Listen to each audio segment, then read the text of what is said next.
ہم دعا مانگنا سیکھ لیں، دعا مانگنا، پھر اللہ اپنا غیب چلا کے دکھا۔ مولانا سعید خان صاحب رحمت اللہ علیہ تھے، ہمارے بزرگ فوت ہو گئے۔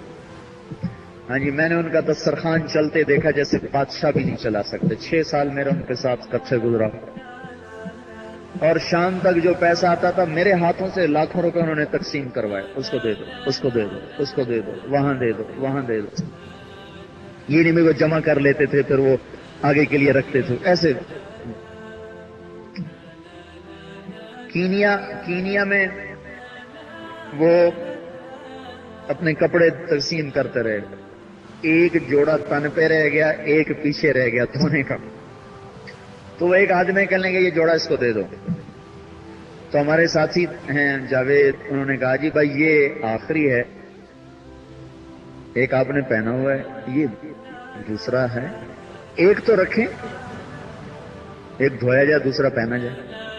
کہنے لگے میں نے بڑی مشکل سے غیب کا دروازہ کھلوایا ہے، تو میرا بند کروانا چاہتا ہے؟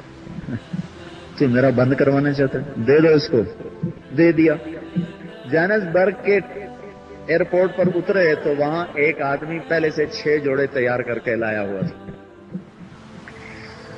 سوڈان کے سفر میں ایک جگہ گاڑی خراب ہو گئی، ٹرین، وہاں کی ٹرینیں پاکستان سے بھی تھکی ہوئی، تو اس سے تھوڑی دیر پہلے انہوں نے کہا تھا کہ میں ایک ایسی دعا جانتا ہوں جنگل میں بھی مانگوں تو اللہ رزق پہنچائے۔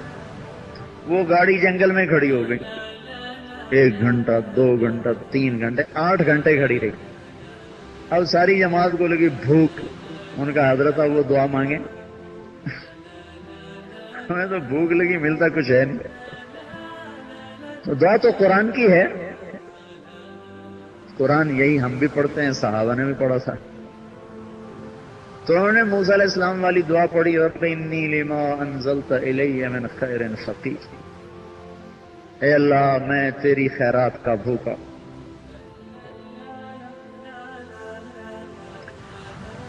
آدھا گھنٹہ گزرا ہوگا، پونا گھنٹہ، 20 منٹ سے پونے گھنٹے کے درمیان ایک کالا جنگل سے بھاگتا ہوا آ رہا، سر پہ ٹوکرا رکھا ہوا، بھاگا آیا، سیدھا ڈبے میں چڑھا جہاں مولانا بیٹھے ہوئے تھے، ان کے سامنے ٹوکرے کو رکھا اور انہی قدموں پہ بھاگا، پیچھے پلٹ کے نہ بولا نہ کہا کیا ہے کیا نہیں، وہ جاتے کا بھی پتہ نہ چلا، چھلاوے کی طرح غائب ہو۔ کپڑا ہٹا کے دیکھا تو پورا بکرا بھونا ہوا اس نے رکھا،